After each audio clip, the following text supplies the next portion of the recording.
The Snap on OTB Sports, brought to you in association with the Aer Lingus College Football Classic. Northwestern Wildcats versus Nebraska Huskers at the Aviva Stadium on Saturday the 27th of August 2022. Get tickets first. Official pre-sale is Friday the 19th of November. And you're very welcome along to The Snap, your one-stop shop for all things American football here on Off the Ball. I'm Ronan Mullen, joined as ever this week by Cian Fahey. Cian, how are things? Is that a Phoenix Suns jumper? It sure is. It looks like it's from like 1998. Listen, the retro stuff is back in, Cian. You should know that more than me. You're so entrenched in all things America. You know the basketball gear is where it's at. Yeah, I'm guessing was that Shaq wasn't there at that stage, was he? He would have been around that time, so it's probably a fitting retro top. But like Chris Paul's there now, so that's the main thing. Everybody loves him, right? Yeah, about as much as everyone loves me on Twitter. Well, that's open to interpretation, Cian. I think we'll have to clarify that at a later date. But as people heard there at the top of the show, we are brought to you in association with the Aer Lingus College Football Classic. Be the first to get tickets to see Northwestern versus Nebraska at the Aviva Stadium. That's on Saturday, 27th of August 2022. You can get tickets through the official game pre-sale on Friday, November 19th. And as myself and Cian have discussed over the last few weeks, there's a lot more to these games than just the on-field experience. OTB's Ronan Cian was stateside last weekend to sample the atmosphere. We are here outside Ryan Field where Northwestern have been beaten by University of Iowa. Let's have a look at what the car park was like before the game. Traditions on game day, we come here. I had a friend, Roger. We used to have an ambulance that would come. We've got about 6 spots, usually about 40, 50 people. We tend to go into the game at start time. We don't always do it. We've got a bunch of people who have TVs in the back of their cars. And we like to imbibe a little bit. I got a new streaming thing with my phone so we can stream all the channels we need, watch the games, go into the game. You know, have a cigar, but don't tell my wife. Hey, win or lose, you still booze. I mean, tailgates are always great here. You get in the parking lot, you take down some beers, and you say, go Cats. It's basically all you do. Pat Fitzgerald is a gift from God to Evanston, to the United States, and soon to Ireland. We love Fitz. Hashtag Go Cats! Well, when you host a tailgate, first of all, your food's got to be excellent. Your beers have got to be excellent. You got to have Jamesons, which I forgot to pick up myself. If you're day drinking, you can't drink all day unless you start in the morning. Big fan of Ireland. And anyway, so we have a magic trick here. So what we have is standard blue thing here, please. So what we're going to do is we're going to shove this into the hand, like so. Hashtag Go Cats. Got to shove it in there with the arm. Where'd it go? Magic Mark, where'd it go? Oh my God! Oh my God! Hashtag Go Cats. People come from hundreds of miles around to gather with this. We're baking a chocolate cake. What? Here. We got it in the Dutch oven. We're cooking a chocolate cake for everyone. It's actually a chocolate brandy cherry tort. Can we see? Yeah.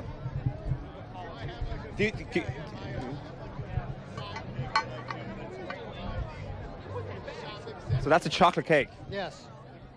My message to Irish people, be ready. There's no greater, no more powerful team in the Big Ten than the purple. No greater force in the Big Ten than the Northwestern Wildcats. We're going to play Nebraska? Nebraska sucks, and the Cats are great. No. We're talking about hashtag Go Cats against Nebraska and Ireland.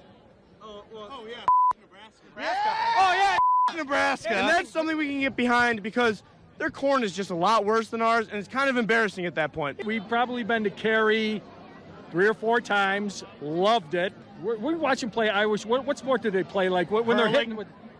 Loved it. Loved it. Couldn't do it, but I loved it.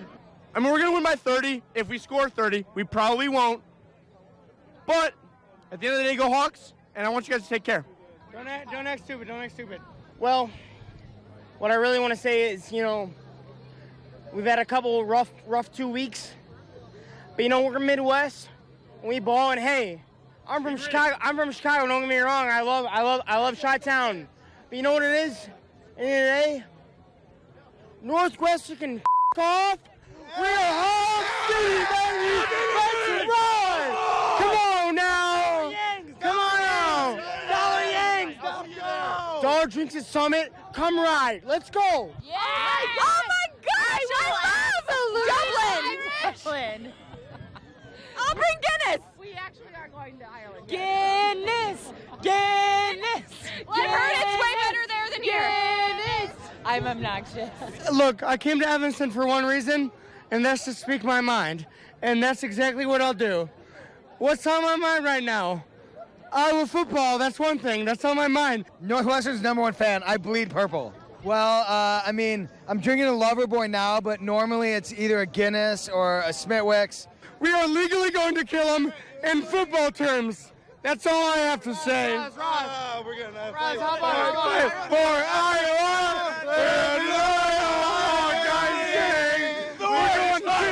Fight for Iowa! Never and Raptors! Go Hawks! We're going to cheer! Get them on camera! Hey, can I go interview these guys? Yeah, I love Loverboy. It's great stuff. I'm happily married. Guys, can I get a quick interview? We're here with Irish Radio, offtheball.com, and we are wondering, what's it like to be a Northwestern fan? Is it sad? Are you sad? Well, we can't be as sad when we were ranked and then, top 5 in the country and then lost, a couple times here and there. In Dublin, they eat haggis, don't they? What's so good about this year for Hawkeye fans? What's so good about this year? We are ranked in the. What's the ranking? What's the ranking out of 25? Right now we're 22. 22 out of 25? Yeah, where's Northwestern? 99% graduation rate. Cats beat Hawks by 1 million today. Give me that. Cats by 1 million. We've already accepted that we might lose. No. Cats by 1 million. Cats by 1 million. We're gonna win. Cats by 1 million. Cats by 1 million. Cats by 90 at least. I think that as Northwestern students, you start to love Northwestern as a school, and you know that no matter what, even if you win or lose, you love supporting the school. We love the Cats. Okay, to answer your question, we are very excited for this game. It's a great game. I can't imagine the fact that Northwestern's going to Dublin. That is unbelievable. I mean, people should be going to see this. It's a lot of fun to do this and just to be out on a great day. Now, if I may, for you people back in Ireland that think Americans are nothing but a bunch of assholes, we kind of are. Northwestern and Nebraska are playing each other in Dublin. Nebraska beat us by a lot this year, but it's going to be a different game in Dublin next year. Next year will be different. It's going to be good next year. Road trip to Dublin. Road trip to Dublin. We're all going to fly there. I don't know how the mic works. The entire Northwestern population is going to fly to Dublin next year. We're all going to have a great time. Respect Ireland.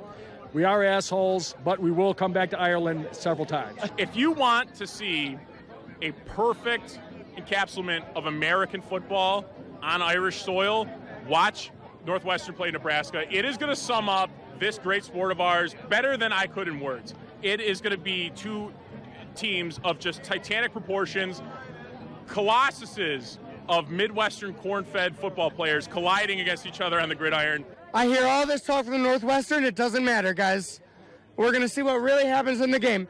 Back to you, Kurt. And thanks to you, unnamed Iowa fan. I think that pretty much sums it up quite well. Cian, I love my time at NUIG and DC as much as the next person, but game days weren't quite like that. It wasn't as much fun. I went to college for 3 years to be a journalist. I spent 10 years trying to work as a journalist, and yet I'll never be as entertaining as a drunk guy shouting hashtag over and over again. I don't even know why we bother. Just send Cian to different games every week and just give him a camera, give him a microphone, and that should be our show. The rest of us can just go home and not be here. For all his esteemed journalistic accomplishments and being nominated for Broadcast of the Year, he's found his sweet spot with those roving videos, but he encapsulated quite well the crack that people can expect. I'd like to see Grafton Street and the like taken over on game day and game week. It'll all be a great experience, but just to matters on the field, Cian, and in terms of the college football brand generally, we've spoken about how all-encompassing it is in the American sports landscape, but similarly the fusion with the NFL is quite significant, and it goes without saying that the players themselves, the personnel that come into the league each year in the draft are the lifeblood of the game and keep things rolling. But play design and development, like a lot of the stuff we see now at the top end of NFL play, was rooted in college football initially.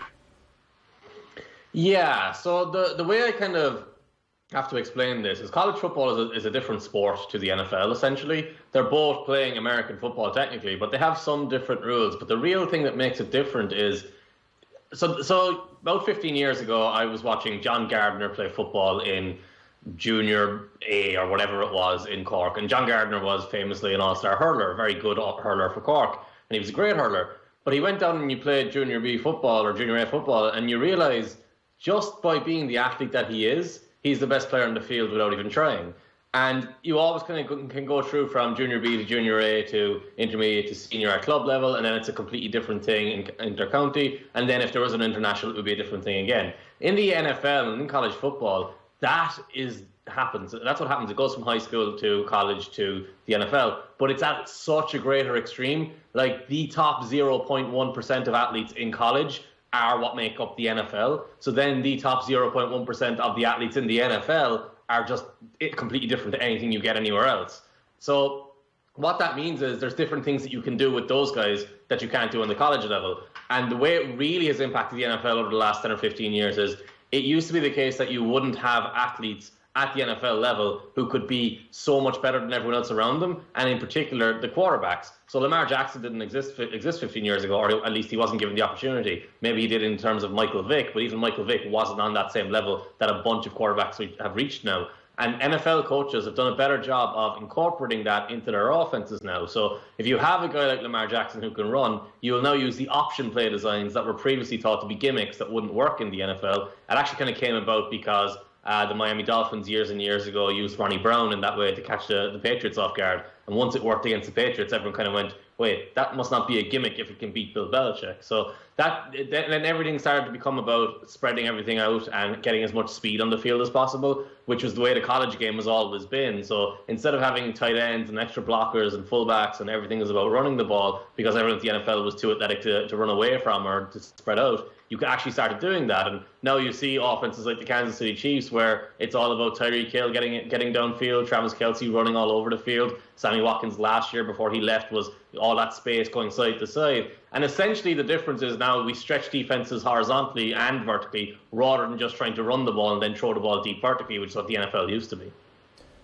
Yeah, and it stands to reason, I suppose, people familiar with Friday Night Lights and the likes, that the key core athlete is played at the quarterback position and everything's built outwards from there, and that used to be a non-starter in the NFL, but as you touched on there, it's increasingly the norm. We're going to speak about Josh Allen later, but he's not the kind of guy you would typically have seen play quarterback, but what he offers athletically as well as, like, it's kind of typifies the shift away from that statuesque quarterback, which never would have been the norm in college, but used to be the whole thing in the NFL.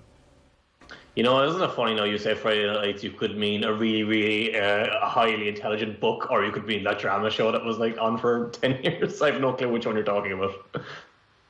Yeah, well, like I think Lamar Jackson is probably, is he the exception that proves the rule, or do you think there will be, I'm not saying there's going to be Lamar Jackson every 5 or 10 years, but do you think that's going to be increasingly the norm, whereby basically the top franchises entrust an athlete of that caliber at the quarterback decision-making position?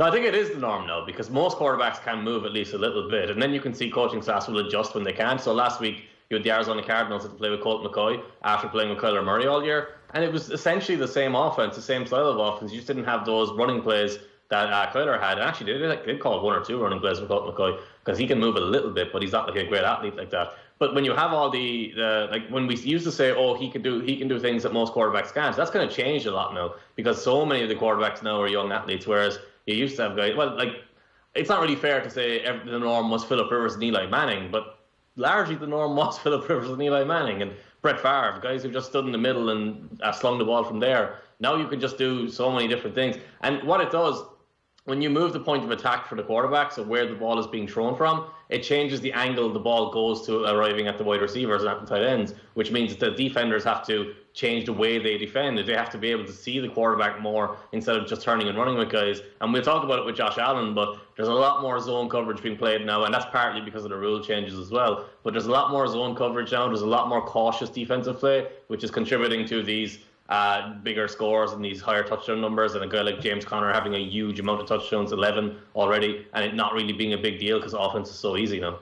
Yeah, and we're going to get into those NFL talking points in just a moment. We have a ton of American football goodness coming your way this week, and the return of OTB Club Gridiron is in action already. It'll have highlights from the snap, reports from games, early bird tickets to events and more. You can also pick up the code now ahead of that exclusive 48-hour pre-sale we mentioned earlier for November 19th. Sign up now at otbsports.com/Club Gridiron. Now, time for the Pick 6.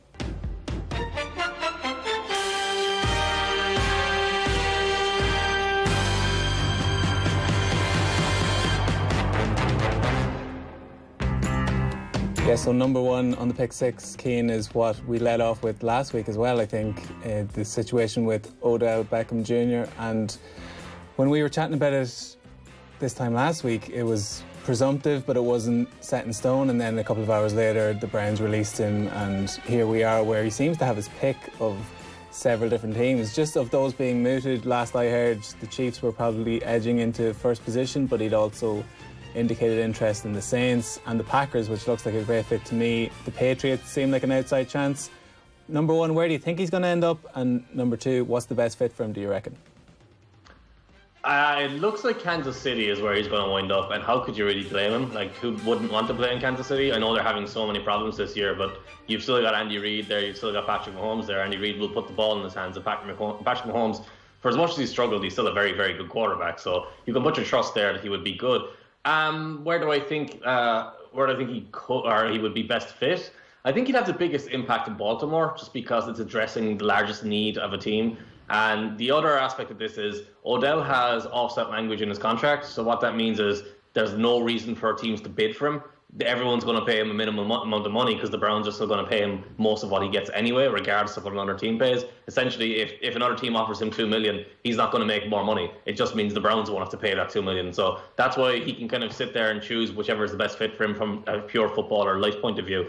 I don't know how much of an impact it's going to be. I've seen comparisons to Randy Moss. Like, Randy Moss went to Oakland. Randy Moss's career span was in Minnesota, superstar, nobody could stop him, best receiver you'll ever see. Went to Oakland and was just not able to be an effective receiver, completely destroyed there. He was in a franchise that was not good, and it turned him in the wrong direction. He then went to New England and set records and was a superstar once again, and famously part of that 2007 Patriots team. So the thought process here is, Odell will go from a good franchise to a bad franchise and back to a good franchise, and then he'll be a good receiver again. But I really do, I think he's lost a step. I don't think he's a bad receiver by any means. I just think that ACL tear put him a step backwards. And maybe it's a short-term thing. Maybe it's not a long-term thing. Either way, he's still a starting receiver. He's still an incredibly talented player. He's still someone pretty much everyone will want on his team. So if you add him to a Baltimore Ravens, you add him to a Kansas City Chiefs, you add him to a New England Patriots. I know the Green Bay Packers and the New Orleans Saints are being mentioned as well. The Packers make a lot of sense because they need a receiver. I don't think it's going to happen. But the Saints make some sense, but not really because they don't have a quarterback at this stage. So I can't really see Odell going there. Because the other aspect of this is, I think Odell is taking his time because he knows how important it is to get this one right. He's going to be free agent at the end of this year, no matter who he signs with. He's going to sign a one-year deal, a prove-it deal. So he needs to put up some numbers and make some plays and remind everyone of why he was such a big deal. I think he'll go somewhere good. I think he'll go to Kansas City. He'll go to or Green Bay or Baltimore, someone like that, and we'll get some big moments from him, and he'll have a big impact on how the season plays out. Yeah, it's intriguing because that video we chatted about last week where Odell's dad put that compilation of routes he ran and wasn't throwing the ball when he was open, and Kevin Stefanski's offense obviously is by design where you're supposed to be in a certain place at a certain time, so it might have been slightly misleading in terms of what that video was trying to represent. But at the same time, Mahomes, when he's at his peak, and we hope he gets back to his best at some point this season, when he does sort of freelancing, gets out of the pocket, and if he sees Odell Beckham Jr. open, he's going to find him. So that's probably the difference between Mahomes and Mayfield. So as much as the Saints are being mentioned, it makes way more sense to me that he would go to a team like the Packers or the Chiefs with a quarterback he can trust to deliver him the ball if he's in good position. But just on the Chiefs, before we move on, they've obviously been faltering big time this season. Would this be enough to get them back on track, or is this a need they particularly have to address? No.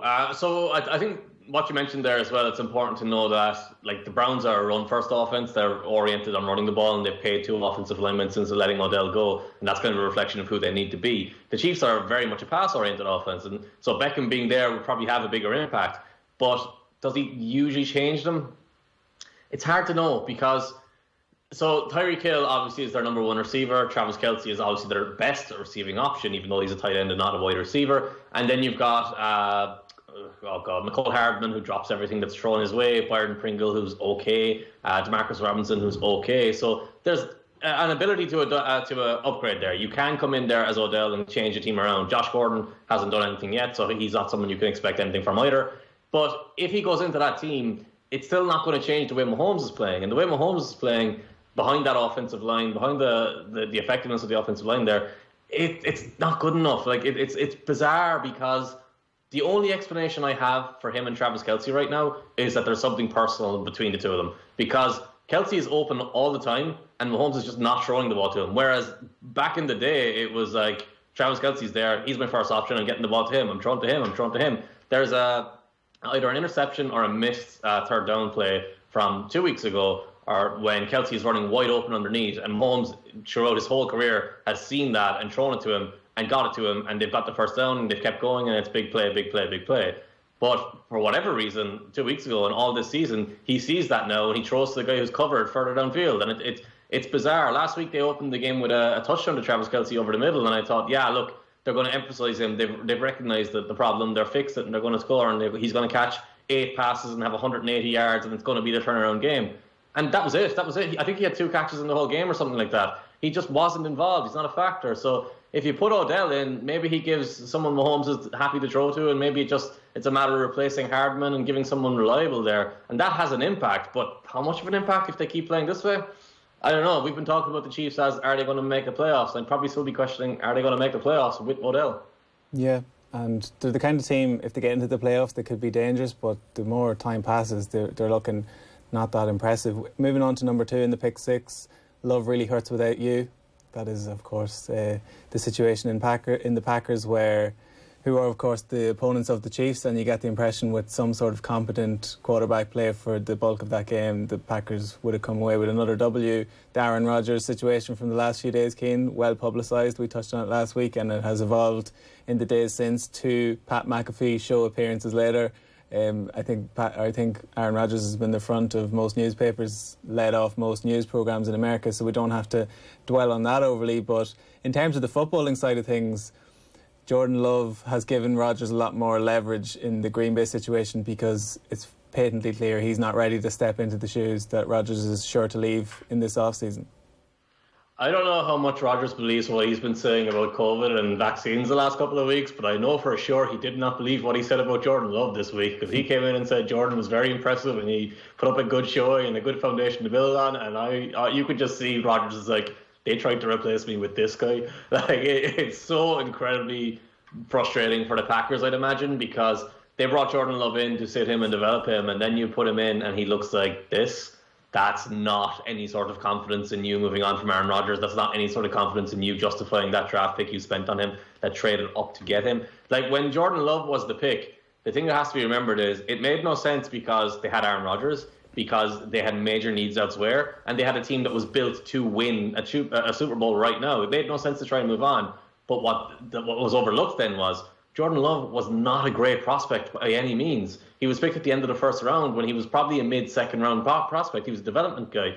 And when he played against the Chiefs last week, you just saw it. Like from his very first throw, he has a receiver wide open in the flat after play action, and he just throws the ball over his head. He gets to a third down soon after that. He feels pressure when there's no pressure there, turns around and looks for his check down and throws it over his head. He tries to hit Devontae Adams down the left sideline. The ball's nowhere close, and Adams has to turn into a defender to prevent an interception. And that's just the way it went throughout the whole game. He is clearly not comfortable with the pace of the game. He's not showing any pocket presence. His arm talent isn't what they wanted it to be, because they probably compared him to Patrick Mahomes, because that was the popular comparison.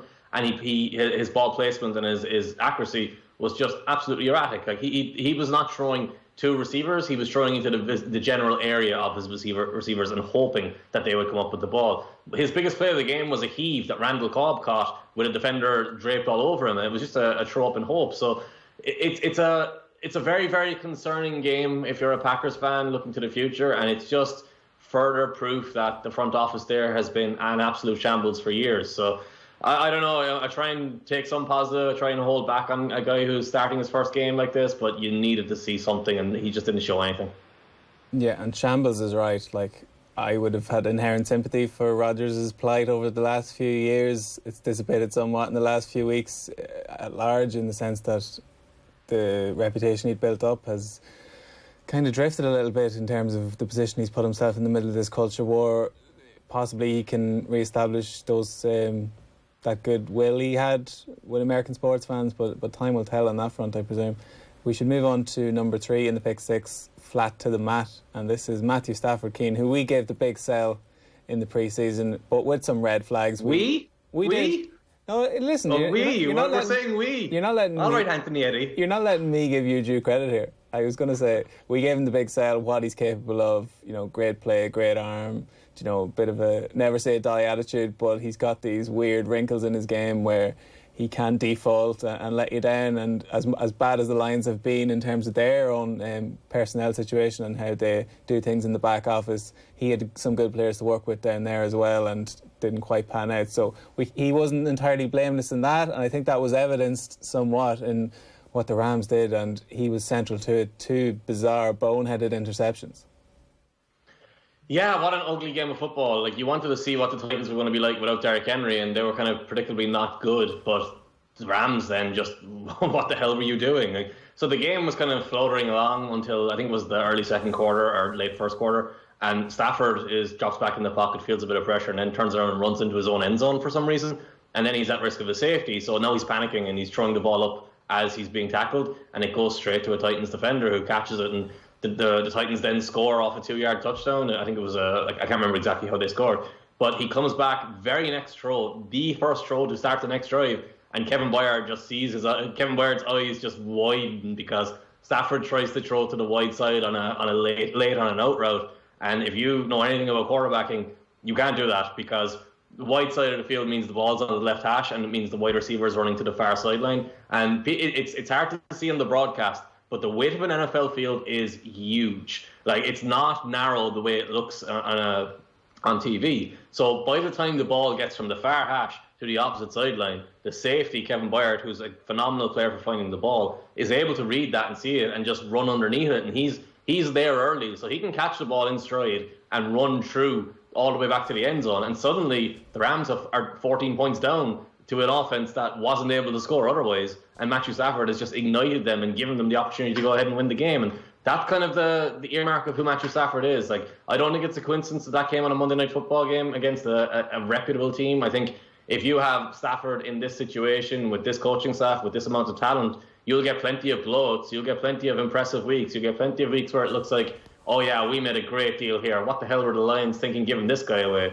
And then you'll come to 3 or 4 important games in the year, and that's what he'll do. He'll just collapse on himself. A smart defense will put him in positions where the easy plays aren't there, and he'll fail to turn up. And that's how you've got to measure quarterbacks at the highest level. If they can perform in the toughest scenarios, then yeah, you can trust in them and you can deal with their inconsistencies. But when they're liable to implode on themselves just because of a little bit of pressure, you're unlikely to go ahead and win a Super Bowl. And the Rams know this because they gave away Jared Goff for that very same reason. Yeah. Like, to be fair, he's put some decent tape together this season with the win over the Bucs, which I know that felt like a big game and also probably a more important game for LA to win than Tampa Bay, and he came through there. So I do get the sense if they can get into the playoffs, and there's no reason to suggest they won't, they'll be a problem for anyone. Interesting to see, and like the somewhat bizarre and annoying way they're assembling their roster. It seems like it's quite reckless. It's like a Madden save or something where you don't care about the future, you just care about the now, basically. So, like, in one sense you can respect it, but at the same time, the Rams, if they don't literally put something together, put some trophies in the cabinet in the next couple of seasons, it's going to be pretty grim reading for their fans in the latter part of this decade, I would say.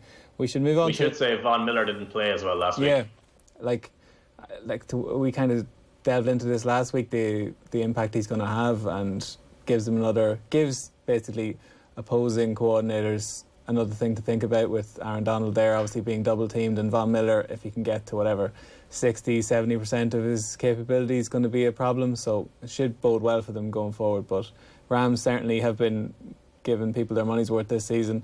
Number 4 in the pick 6, Bridge over Troubled Water, Teddy Bridgewater. Cian, did you like that one?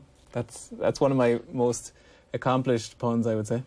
But the Broncos going to Dallas and giving them a bit of a going over. Like, I don't know if this, every season you get a couple of these, and often when you look at them in retrospect, they're just anomalies and don't say much about the overall scheme of things. But from a Dallas point of view, what would you read into it? And from a Broncos point of view, having lost the aforementioned Von Miller, like, it was kind of a what do you call Bill Simmons' idea, the Ewing theory, where you lose your best player and everybody raises their game.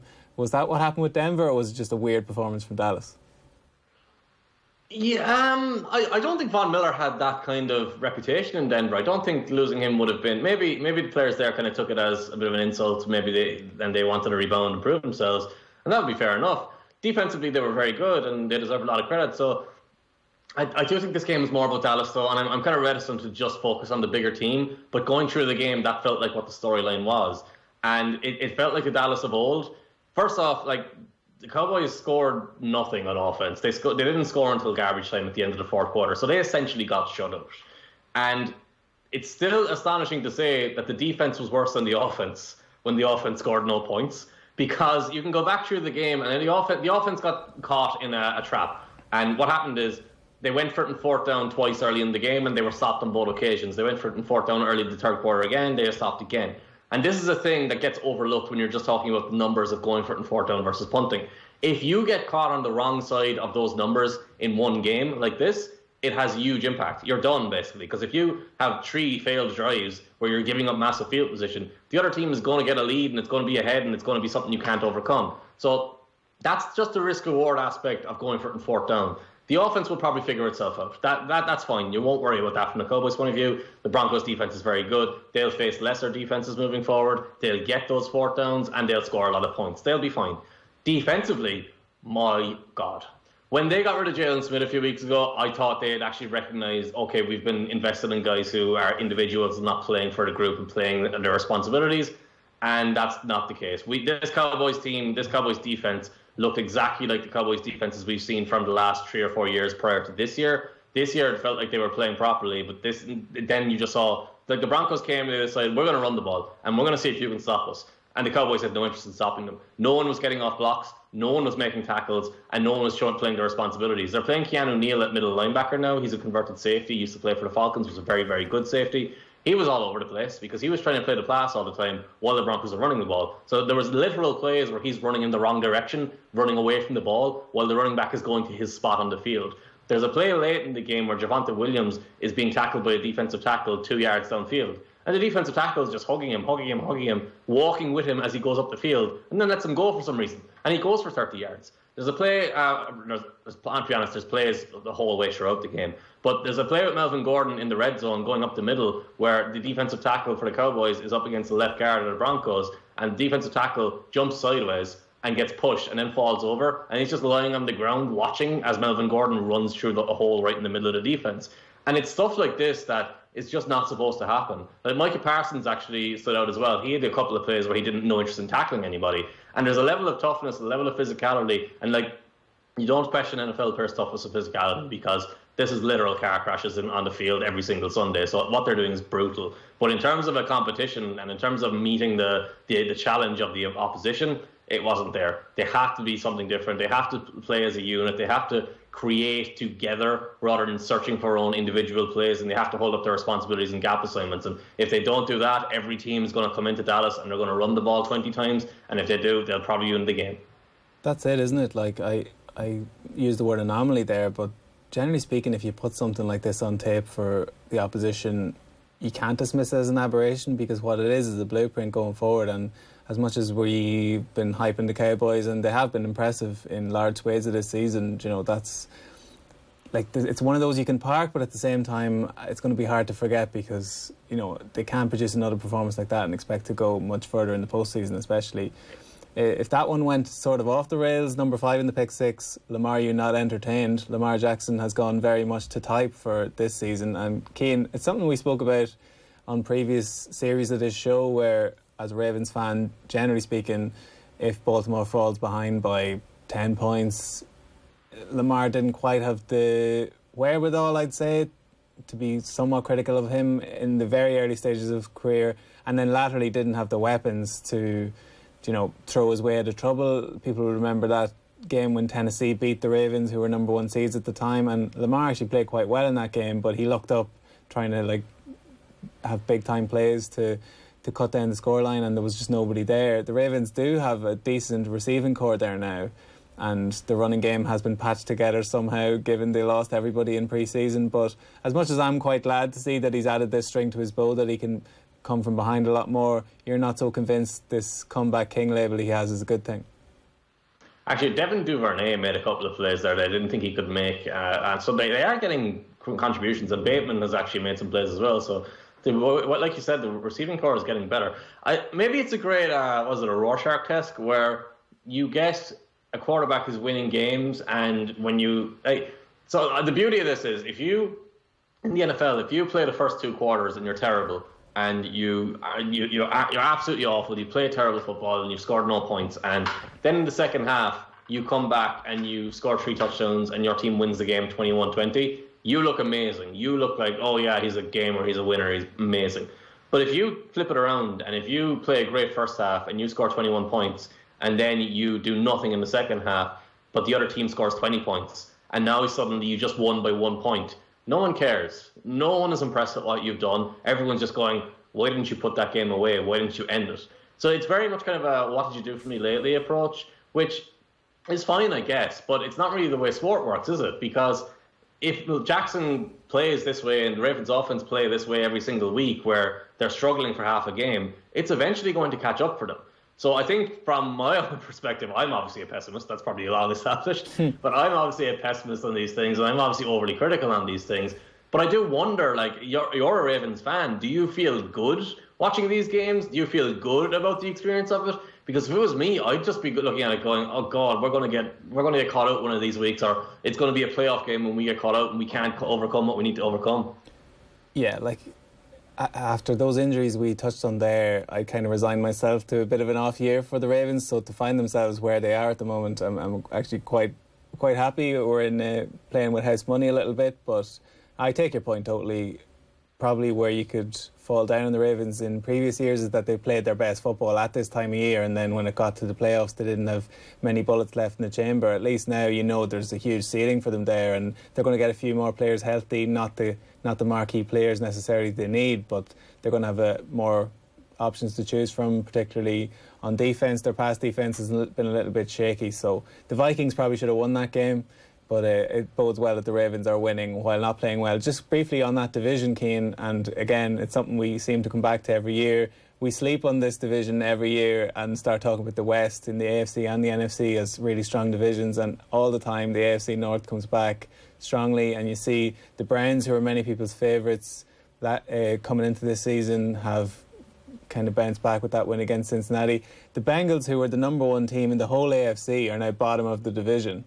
And then the Steelers, who we wrote off entirely, excuse me, Ben Roethlisberger looks like a sentient human again. So what do you think? Can I just point out that the Vikings probably should have won that game? That should be the motto of the Kirk Cousins era. If they make it 30 for 30, just put it that. That's Kirk Cousins. Yeah, that division, to be honest, I think the Ravens have to feel really good about it right now. 2 weeks ago, it was like the Bengals are going to be here. We all bought into the Bengals and everything looked good for the Bengals. And since then, they've betrayed us and just made us look like fools. And Jamar Chase has actually slowed down a little bit. The Browns, the Browns are not a good enough team at all. I know they had a win or whatever, but we've seen with them, after Odell left and Mayfield had that big play to Donovan Peoples-Jones, you saw everyone going, oh yeah, maybe Odell was the problem, maybe Baker's not the problem. But it's we've seen Baker have these types of games. We know what he is. He's up and down, up and down, up and down. He's never been consistent enough, and the Browns are never consistent enough. So it really comes down to the Ravens, and if you believe in the Steelers. I mean, the Steelers, that Chicago game on Monday night, the Bears can feel aggrieved about that. There were many different things from that game. God. Absolutely wild, wasn't it? I don't know how you explain that clip with the referee on Cassius Marsh, but let's not even get into it. Either way, I think it's the Ravens division. It's kind of funny. We came into the year going, yeah, it's the Ravens division. Then the first month, it was like the Ravens are still winning, but it doesn't really look like it's their division. And now we're back to it's the Ravens division. So in 3 weeks again, we could be saying something completely different again. Yeah, and speaking of things we didn't foresee, just before we say goodbye to everybody, number 6 on the pick 6, Josh, and the kind of weird, quirky thing that happened last weekend was Josh Allen sacking Josh Allen. Much like the question I posed you on Denver against Dallas, the Jags beating the Bills 9-6, you just look at that scoreboard, you're thinking, geez, what happened there? What way do you fall down on? Was this more a reflection on the Jags rallying or the Bills just having an absolute nightmare?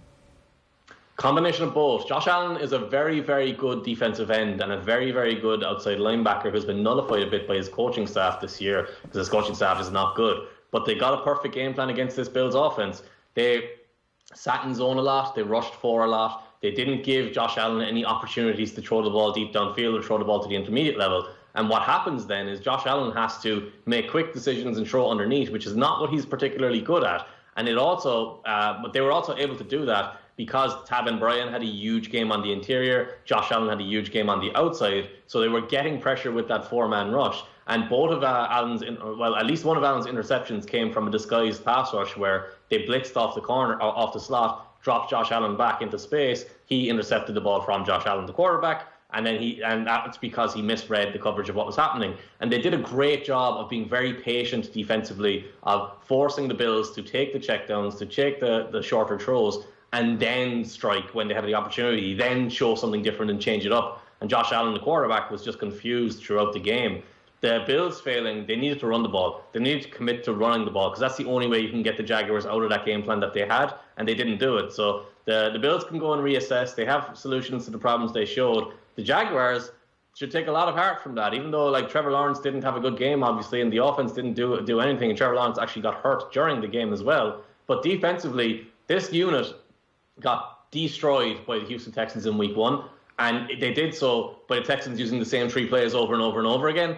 And that is a complete night and day from what happened last week, where they were the ones dictating to the Bills' offense. They were the ones posing the threat, posing the problem. So they should feel really good about that aspect of it. But in general, of course, the Jaguars don't have much to feel good about. And in general, the Bills have a lot to feel good about. So this will probably end up being just a blip on the radar by the end of the year. Yeah, it'll be interesting to see. And there we have it. We did our best to distill what was possibly the busiest NFL week of recent memory. But great analysis from Cian as ever. We'll chat to him again next week. And thanks to JP and Andy for helping put the show together. Thanks to all of you for tuning in. We'll chat to you next Thursday.